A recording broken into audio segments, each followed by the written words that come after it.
बादशाह अकबर अपनी बेगम से किसी बात पर नाराज हो गए। नाराजगी इतनी बढ़ गई कि उन्हें बेगम को मायके जाने को कह दिया।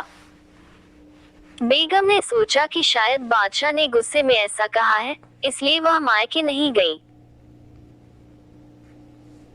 जब बादशाह ने देखा कि बेगम अभी तक मायके नहीं गई है तो उन्होंने गुस्से में कहा, तुम अभी तक यहीं हो, गई नहीं, सुबह होते ही अपने मायके चली जाना वरना अच्छा न होगा। तुम चाहो तो अपनी मनपसंद चीज साथ ले जा सकती हो। बेगम सिसक कर जनान खाने में चली गई। वहां जाकर उसने बीरबल को बुलाया। बीरबल बेगम के सामने पेश हो गया।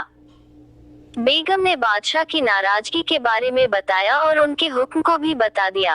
बेगम साहिबा, अगर बादशाह ने हुक्म दिया है तो जाना ही पड़ेगा, और अपनी मनपसंद चीज ले जाने की बाबत जैसा मैं कहता हूँ वैसा ही करे, बादशाह की नाराजगी भी दूर हो जाएगी। बेगम ने बीरबल से कहे अनुसार बादशाह को रात में नींद की दवा दे दी और उन्हें नींद में ही पालकी में डालकर अपने साथ मायके ले आई और एक सुसज्जित शयन कक्ष में सुला दिया।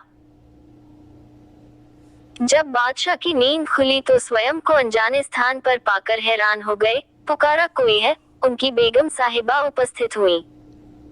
बेगम को वहां देखकर वे समझ गए कि वे अपनी ससुराल में हैं।